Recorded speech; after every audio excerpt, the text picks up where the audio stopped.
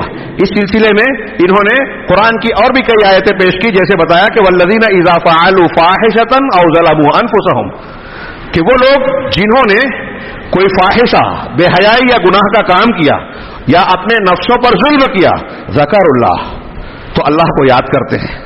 گناہ ہو گیا, ایمان والے ہیں, اللہ کو نہیں بھولیں گے.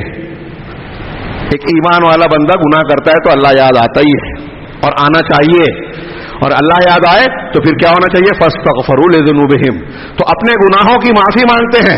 وَمَن یغفر الذنوب الا اللہ, ہاں کہہ رہے کہ اور گناہوں کو اللہ کے سوا اور کون بخشے گا, کوئی نہیں.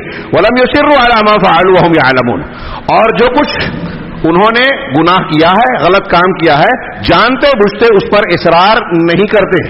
یہ دونوں چیزیں کہ گناہوں سے بچنا ہے, شیخ نے کہا, علامہ ابن قیم کہتے ہیں کہ ان دونوں کاموں میں نہ انسان کے لیے شکستگی ہے نہ تھکاوٹ ہے, لیکن اس میں اصل چیز آپ کی عمر ہے, اور آپ کی عمر اصل کیا ہے, وہ آپ کا وہ وقت ہے جو ان دونوں وقتوں کے بیچ میں ہے. ماضی گزر چکا توبہ سے صاف ہوگا, مستقبل سچے نیت اچھے ارادے سے کہ اب گناہ نہیں کرنا ہے, مستقبل محفوظ ہو گیا. اگر پکا ارادہ ہے, بعد میں غلطی بچڑی تقاضی ہو رہی ہے تو ایک الگ بات ہے, لیکن آپ نے اپنے حال میں یہ نیت کر لی پختگی کے ساتھ کہ مجھے گناہ نہیں کرنی ہے, نہیں کرنا ہے, تو یہ آپ کا مستقبل ایک طرح سے محفوظ ہو گیا.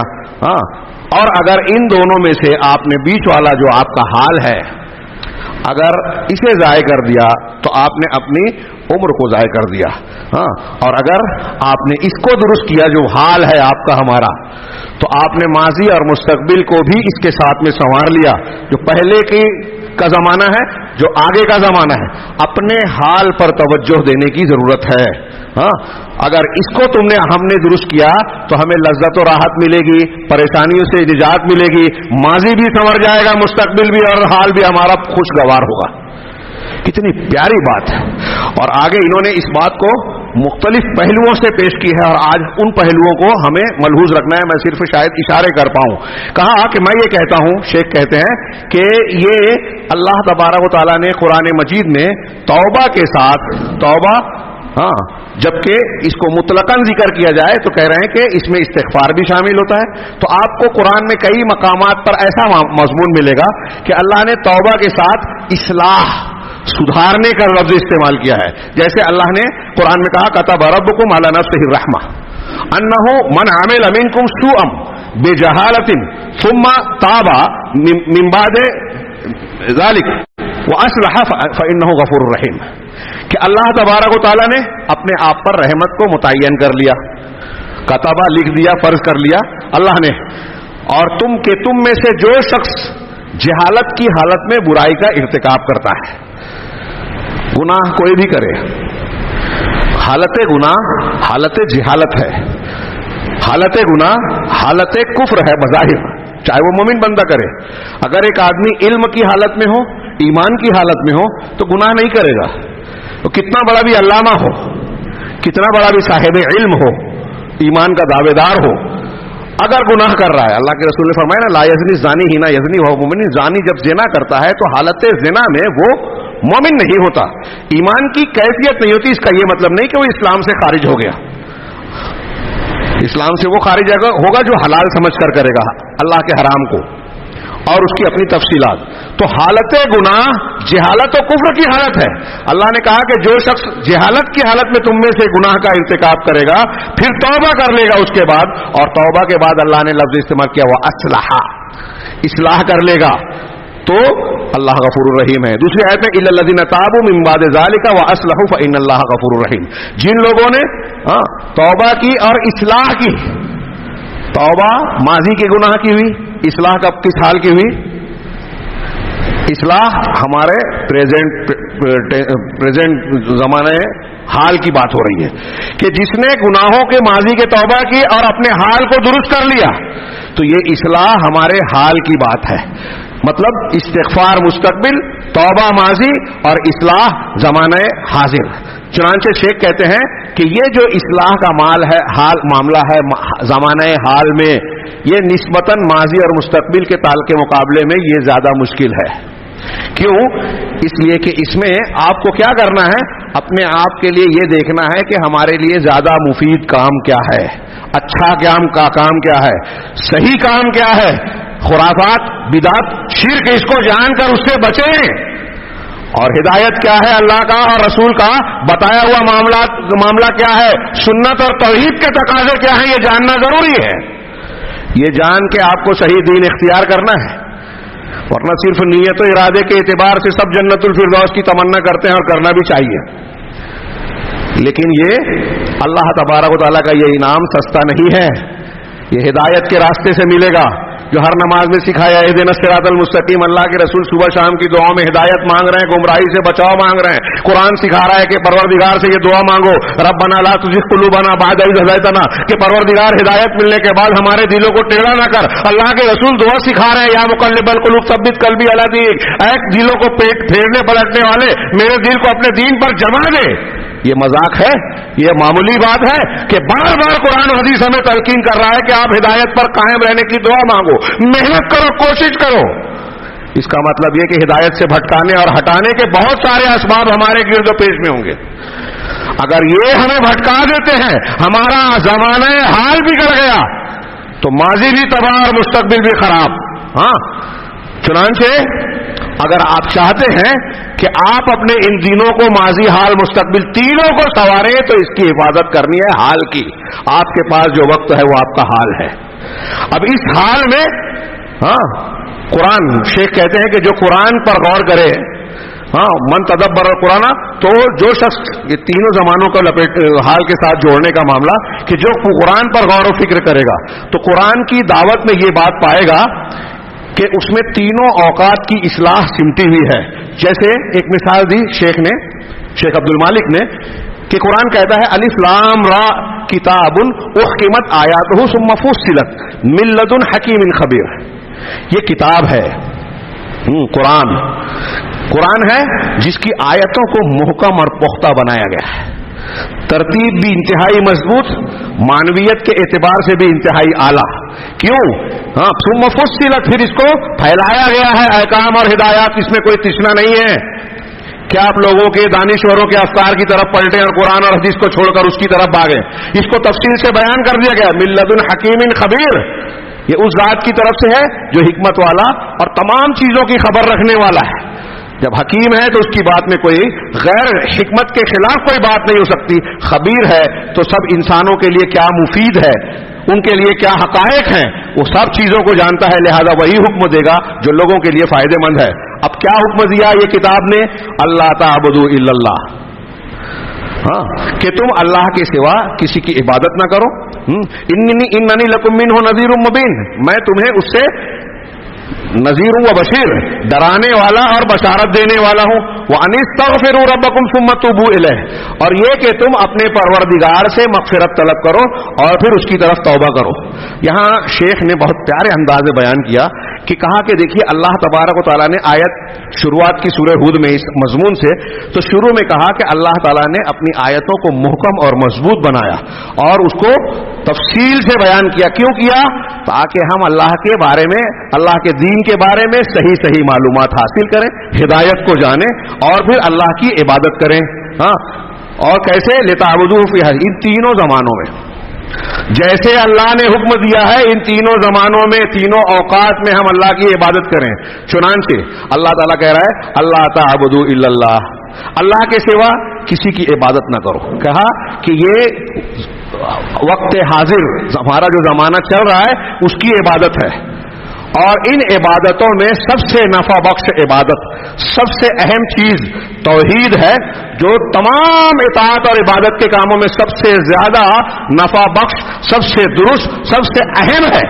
اور یہ نہیں ہو تو دنیا کی ہماری کوئی بھی نیکی کام کی نہیں ہے۔ کسی دن تہجد نہ چھوٹے، فضائل کی جتنی احادیث اور جتنے اعمال ہیں سب عمل کر ڈالیں آپ، لیکن شرک اکبر اور کفر اکبر اگر آپ کے عقیدے میں ہے تو کوئی عمل، کوئی فضیلت والا عمل آپ کا ہمارا قبول نہیں ہے، اللہ ہمیں محفوظ رکھے۔ تو سب سے زیادہ جیسے کہہ رہے ہیں نا کہ اپنے حال کی حفاظت کرنا بہت اہم ہے. کہ کاش موقع نہیں ہے, مضمون اگر ادھورا رہ جائے گا, میں دوسری طرف جاؤں کہ ہمارے ارد گرد میں دیکھیے کہ ہمیں توحید سے پھیرنے اور صحیح منہج سے ہٹانے والی بہت ساری چیزیں ہیں. آج ہمارے نوجوان جوش جذبہ اپنے دماغ سے جمہوریت اور خارجیت کے مزاج سے سوچتے ہیں کہ کون سا دین ہمیں پڑ رہا ہے, اپنی پسند کا دین اختیار کرتے ہیں کہ فلاں مولوی صاحب فلاں شخصیت, ان کا اتنا نام ہے, وہ اتنے بڑے مفکر ہیں, ان کے ماننے والے یہ ہیں, ٹی وی چینل پر اور فلاں پر اتنے فالوورز اور لائک کرنے والے ہیں, تو ہمارا نوجوان پیچھے بھاگنے لگتا ہے. جس کی برائی یہود و نصارہ کے ایجنڈے کے مطابق لوگ کر رہے ہیں, ارے سعودی عرب تو یہ کر رہا ہے, وہ تو ایسا کر رہا ہے, تو ہمارے ہاں لوگ وہی بات کہنے لگتے ہیں. سعودی یہودی نعرہ بن گیا آج کل کے جاہلوں کا, پتہ ہی نہیں ہے کون کیا ہے, اپنا دوست کون ہے, دشمن کون ہے, وہ اللہ اور برا کی بنیاد ہی نہیں معلوم ہے. معاف کیجیے اگر لہجہ سخت ہو رہا ہے, اس سے زیادہ سخت ہونا چاہیے. آج مسلمانوں کو یہی نہیں پتا کہ ہمارا دوست کون ہے, حقیقی دین کیا ہے, کون دشمن ہے. جو دشمن کے اعلی کار ہیں ہم ان کا ساتھ دیتے ہیں, فارورڈ کرتے ہیں. جو مخالفین ہیں نا ان سے پوچھئے جا کے. سعودی عرب کے بارے میں میں ابھی کئی جگہ تقریروں اور خطابات میں کہہ چکا ہوں کہ ان کے بارے میں یہ اعتراف کرتے ہیں سعودی عرب کے بارے میں کہ وہاں شرک اور بدعت نہیں ہے. آپ کو کیا چاہیے, کیا چاہیے؟ اس کو شہرت دیجیے. جن ملکوں کی تعریف کر رہے ہیں وہ اردگان ہو کے ایران کا معاملہ, دین اور اسلام اور مسلمانوں کے تعلق سے ان کے کیا کیا آلات اور معاملات ہیں آپ جانتے ہی نہیں ہیں. اور میڈیا اور ان پر خبر کر کے جو ہے وہ جو ہے آپ اعتبار کرتے ہو خبر کو قبول کرنے کی. کیا ابھی ایک اس میں انہی کی کتاب میں بڑا پیارا مضمون ہے فقہ الواقع, حالات اور حقائق کو جاننے والے کو علامہ بتا رہے ہیں. خبریں جاننا یہ کوئی حیثیت رکھتی ہے؟ صحابہ کرام کتنے جانتے تھے اپنے ارد گرد کے حالات اور سیاسیات کے معاملات. اصل معاملہ قرآن و حدیث کو جاننا ہے, صحیح عقیدہ اور صحیح منہج کا جاننا ہے. خبروں کا جاننا کوئی علامہ ہونے کی علامت نہیں ہے, وہ امیر المومنین نہیں ہوگا. اور آج کل یہ جو لوگ مانتے ہیں سید قطب فلاں ڈیما, عالم نہیں ہے یہ لوگ, دانشور ہیں, مفکر ہیں. ان کے یہاں حقائق کے اعتراف سے زیادہ حقائق کا رد پایا جاتا ہے. ہم کہیں تو برے بن جائیں, یہ قرآن حدیث کا رد کریں, شرک کریں, غلط منہج کو بتائیں, سارے مسلمانوں کو کافر کہیں. مسلمان اور اسلام کی خدمت کرنے والوں کو روز صبح شام گالیاں دیں. آپ بہت اچھے ہیں, ہم میں جو بات کہہ رہا ہوں اس پر کہیں گے کچھ لوگ تشدد ہے, انتہا پسندی ہے. کچھ لوگوں نے تبصرے کیے. میں نے کہا سید قطب موسیٰ علیہ الصلوۃ والسلام کو برا بھلا کہیں, کوئی بات نہیں. صحابہ کرام حضرت عثمان غنی امیر معاویہ کو انتہائی غلیظ قسم کے القاب سے یاد کریں, کوئی بات نہیں. قرآن میں وحدت الوجود کے سب سے بڑے شرک کو ثابت کریں, کوئی بات نہیں. اس پر بولنا یہ جہالت ہے. خبر آ جائے کہ فلاں سعودی وہ جو ہے یہودی سے ملا تو ہمارے یہاں ہنگامہ. ابھی میں نے ایک دن دیکھا وہ ترکی کے اردگان صاحب اسرائیل کے اس سے ملے, فوٹو آیا, کسی نے بڑا پیارا تبصرہ نیچے کیا. پتہ نہیں مجھے منبر پہ شاید نہیں کرنا چاہیے لیکن آ رہا ہے زبان پہ اور یہ حالات مجبور کرتے ہیں. کسی نے اس میں تبصرہ کیا کہ اگر یہی خبر اردگان کی بجائے محمد بن سلمان یا کوئی سعودی مملکہ کا کوئی آدمی ہوتا کہ اس نے ہاتھ ملایا ہے ان سے, تو ہمارے یہاں جو تحریکی حضرات ہیں, جو تہذب کے قائل ہے, جو دین اور شریعت جانتے نہیں ہیں, تحریکیت کرتے ہیں, یہ حال مستقبل ہمیں کیا کرنا ہے, ہمارا عمل کیا ہے, ہدایت اور ضلالت کیا ہے, جانتے ہی نہیں ہیں. تو وہ اگر سعودی عرب والا آدمی ہوتا اردگان کی جگہ فوٹو میں, تو یہ ناچ کر اتنا ہنگامہ مچاتے کہ ناچ کر گھنگرو توڑ دیتے. کسی نے تبصرہ کیا, ہو سکتا ہے اعتراض ہو, لیکن یہ حقیقت ہے. سعودی عرب میں شرک و بدعت نہیں ہے. ابھی میں کئی جگہ کہتا ہوں, اس کی خدمات کا صرف سرسری بڑی بڑی باریک باتوں کو چھوڑیے, موٹی چیزیں جو دکھائی دے رہی ہے پوری دنیا کو, ہمارے ہندوستان پاکستان کسی بھی مسلم ملک میں بتائیے جہاں وہاں سے مسجد نہ بنی ہو, مدرسوں کو مدد نہ مل رہی ہو, وہاں کے بچے سعودی عرب میں سعودی حکومت کے خرچ پر تعلیم نہ حاصل کر رہے ہوں. پورا خرچ وہ دیتے ہیں آنے جانے کا, پڑھانے کا, نہ جانے کیا کیا. کبھی ہماری زبان سے کوئی تعریف کا حرف نکلتا ہے؟ اور اگر فرض کیجئے وہ توحید کی خدمت کر رہے ہیں, عقیدے کے معاملے میں روئے زمین پر کوئی ایک ملک بھی ایسا نہیں ہے جس نے یورپ اور امریکہ کی آنکھوں میں آنکھیں ڈال کر اس طرح بات کی ہو جیسے سعودی عرب اور کویت نے کی ہے. لیکن ہمارے یہاں یہود و نصارہ کی جو خبریں آتے ہیں اس پر قرآن حدیث سے زیادہ ایمان لایا جاتا ہے, توحید سے زیادہ اہمیت ان خبروں کو ہے. آپ کسی کی موافقت اور مخالفت کاش وقت ہوتا. کسی کی موافقت اور مخالفت کا معیار کیا ہے آپ کے نزدیک؟ شبہات کے فتنے کے ہمارے جو دروس چل رہے ہیں اس میں میں نے بار بار یہ بات بیان کی کہ خوارج کے سلسلے میں اللہ کے رسول صلی اللہ علیہ وسلم نے فرمایا کہ ان کی نماز کے سامنے تم اپنی نماز کو، ان کی تلاوت کے سامنے اپنی تلاوت کو، ان کے روزوں کے سامنے اپنے روزے کو تم ہلکا سمجھو گے، حقیر جانو گے. قرآن پڑھیں گے لیکن ان کی گردن کے نیچے نہیں جائے گا، جب ملیں گے تو انہیں قتل کرنا. میں یہ حدیث بیان کر کے سوال کرتا ہوں حاضرین سے کہ آج کل اگر ہمارے سامنے کوئی ایسا نمازی دکھے جس کی نماز ہم سے بہت بہتر ہو، ایسا روزے دار دکھے جس کا روزہ ہم سے بہت زیادہ ہو، ایسی تلاوت کرنے والا جس کے سامنے ہماری تلاوت کوئی معنی نہ رکھتی ہو، تو ہم کیا کریں گے اس کے تعلق سے؟ ابھی آج کل جو چلا ہے آج کل کی زبان میں لائک کریں گے، اس کے فالوورز خوب بڑھ جائیں گے. ابھی دیکھیے نا جتنا گمراہ. ابھی کسی نے کہا کہ اگر آج بھی اللہ کے رسول آخری نبی ہیں، کوئی چلتا پھرتا کوئی یہ دعویٰ کر بیٹھے چلتا پھرتا کہ میں بھی نبی ہوں، تو اس کو بھی کچھ نہ کچھ ماننے والے پیدا ہو جاتے ہیں. اتنی جہالت ہے مسلمانوں میں کہ کوئی کچھ بھی غلط سلط دعویٰ کرے فالوورز پیدا ہو جاتے ہیں. وہ کوئی ایک انجینئر ہے، کوئی فلاں ہے، کسی نے لفظ اہل حدیث پر اعتراض کر دیا، ہم بھاگنے لگے پیچھے، علم نہیں ہے، دلیل نہیں معلوم. کوئی صحابہ کرام کو نشانہ بنا رہا ہے، تاریخی حوالوں سے الٹی سیدھی روایتوں کو اہل علم اور متخصصین سے ہم سیکھتے نہیں ہیں، جانتے نہیں ہیں، چلتے پھرتے جمہوری انداز میں جو اس پر تبصرہ کرنے لگے. عام حالات میں آپ کو گھر کا اگر نقشہ بنوانا ہے تو آپ کسی ایم ایس ڈاکٹر یا وکیل کے پاس نہیں جاتے. مقدمہ لڑنا ہے عدالت میں تو آپ اس ڈاکٹر کے پاس جا کے نہیں کہتے کہ آپ اتنا بڑا بڑا آپریشن کرتے ہیں تو ہمارا کیس لڑ لیں. کیوں؟ وہ اس کا فن نہیں ہے. لیکن قرآن حدیث میں سیاسی امور علامہ ابن تیمیہ اور دوسرے لوگوں نے دلائل سے لکھا. صحابہ کرام کے زمانے میں بیان کیا کہ صحابہ کہتے تھے کہ سیاسی اور حکومتی معاملات ہم عام لوگوں کے سامنے بولتے بھی نہیں تھے، وہ صرف قرآن حدیث سیکھتے سکھاتے تھے، حالات سے جتنی ضرورت ہے اتنی باتیں بتاتے تھے، اور عوام کو اس بات کی اجازت نہیں ہوتی تھی کہ وہ تبصرہ کرتے پھرے. ہمارے یہاں لوگوں سعودی میں خطیب کو بولنے کی اجازت نہیں ہے. مجھ سے حیدرآباد میں ایک صاحب نے سوال کیا، وہاں اجازت ہے کیا؟ میں نے کہا حضرت عمر فاروق کے زمانے میں اجازت تھی کہ کوئی بھی خطیب کچھ بھی بول دے. ہندوستان میں اجازت ہے کچھ بھی بول دے. پلوامہ کا واقعہ ہوا، ایک منسٹر نے بیان دیا، کہا کہ نیشنل ایشو پہ جو ہے بول رہے ہیں، اٹھا دیں گے، ہم اندر کر دیں گے. تو اجازت ہے ہر معاملے میں بولنے کی ہر ایک کو. یہاں ہے جمہوریت میں کون سا قانون، کون سا قاعدہ؟ بنا سوچے سمجھے تبصرہ کرنے لگے. جب میں موقع نہیں ہے اس لیے ڈیٹیل میں نہیں جا سکتا، لیکن ایک جملہ کہتا ہوں کہ جتنے لوگ سعودی کے خلاف بولتے ہیں، جتنے لوگ ایران کی تائید کرتے ہیں، تحریکیوں کی تائید کرتے ہیں، وہ لکھ لیں کہ وہ یہود و نصارہ کی تائید کر رہے ہیں، وہ اسلام دشمن لوگوں کو، طاقتوں کو طاقت دے رہے ہیں. وہ منہجی بنیاد پر نہیں. میں نے جو حدیث پیش کی خارجیت والی، اللہ کے رسول ہمیں درس کیا دے رہے ہیں کہ کسی کی ظاہری نیکی کی طرف مت جاؤ. کیا آپ کو یوٹیوب چینل پر اور کسی چینل پہ یہود و نصارہ ہم آپ جانتے ہیں کہ ایک ملک جو ہے میڈیا پر آج کی تاریخ میں اتنا خرچ کر رہا ہے جو بعض مسلم ملکوں کے پورے بجٹ کا حصہ نہیں ہے. اور کس لیے؟ ان کی پوری پلاننگ ہے اسلام مسلمانوں کو بدنام کرنے کی.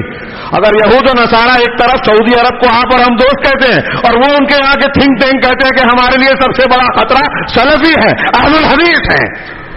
روح زمین پر یہ یہود و نصارہ کے ان کے تھنک ٹینک کو، موساد کو معلوم ہے کیا کہتے ہیں امریکی جو خفیہ ایجنسی ISI یا جو بھی ہے CIA، میں غلطی کر جاتا ہوں اس میں، یہ جو ان کی خفیہ ایجنسیاں ہیں نا، یہ کہتی ہیں، کہہ رہی ہیں، منبر رسول سے کہہ رہا ہوں، آن ریکارڈ یہ چیزیں آ چکی ہے کہ روح زمین پر اگر کسی اسلام سے ہم کو خطرہ ہے تو وہ اہل الحدیث کا ہے. وہ دین جو ابو بکر صدیق عمر فاروق کا، جو توحید اور اتباع سنت کی بات کرتا ہے، وہ انہی کو 3 کیٹیگری مسلمانوں کی بنائے. اب انتہا پسند، لبرل، اور پھر جو ان کے رنگ میں رنگ جاتے ہیں. انتہا پسند سب سے خطرناک، اور اس میں صرف اہل الحدیث اور سلفی کا نام لکھتے ہیں. یہ میں بہت بڑے مضمون کا، تحقیقات کا خلاصہ بیان کر رہا ہوں. ہم اٹھے سوٹے جانتے نہیں ہیں، حقائق معلوم نہیں ہے، خدمات معلوم نہیں ہے. اور سب سے بڑی بنیاد کسی کا ساتھ دینے اور مخالفت کرنے کی منہج ہے، عقیدہ ہے. آپ کا اور میرا عقیدہ ایک ہے نا. اگر مجھ سے غلطی واقعی میں ہو رہی ہے، یہ دین کا طریقہ بتا رہا ہوں، تفصیل کا موقع نہیں ہے، جسے ضرورت پڑی تو بعد میں وہ رابطہ قائم کر سکتا ہے. قریب میں تلولی مدرسے میں تدریس کی خدمات انجام دے رہا ہوں، وہاں دکتور عبید الرحمان جیسے اساتین علم بھی ہیں، ان سے بھی رجوع کر سکتا ہے. اگر آپ کا میرا اختلاف کسی چھوٹے معاملے میں ہے، فروعی معاملے میں اختلاف، تو یہ ہم آپس میں رہ کے گھر میں لڑ سکتے ہیں، دشمنی جائز نہیں ہے، اس کے باوجود مخالفت نہیں ہوگی. لیکن اگر آپ کا اور میرا عقیدے کا اختلاف ہے، ہاں توحید اور عقیدے کا اختلاف ہے، تو کتنے معاملات میں بھی آپ کا اور ہمارا موافقت ہو جائے، ہم اور آپ بھائی نہیں ہیں.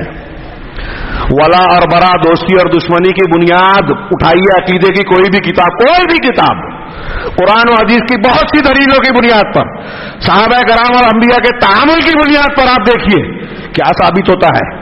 عقیدہ اگر صحیح ہے تو ہمارا بھائی ہے، وہ سعودی ہو، افریقی ہو یا کوئی، اور اگر عقیدہ صحیح نہیں ہے تو وہ کتنی بڑی بھی اس کی تعریف آ رہی ہے، توصیف آ رہی ہے کہ اس نے فلاں کو چیلنج کر دیا، اس نے یہ بیان دے دیا، ہمارے یہاں لوگ کودنے لگتے ہیں، اس نے امریکہ کے خلاف بیان دے دیا، اور ٹیبل کے نیچے سے ہاتھ ملا کے مدد لے رہا ہے، اعلی کار بن رہا ہے، مسلمانوں کا قتل عام کر رہا ہے، آنکھیں بند. یہی ہو رہا ہے پوری دنیا میں. جن کو ہمارے یہاں دوست سمجھا جاتا ہے وہ اسلام دشمن ہے، اور جن کو دشمن سمجھا جاتا ہے، ساری دنیا جس کے خلاف تقریر کر رہی ہے، بول رہی ہے، وہ ماحول کریٹ کیا گیا ہے میڈیا کی طرف سے، حکومتوں کی طرف سے، کہ آپ اچھے کو برا سمجھیں.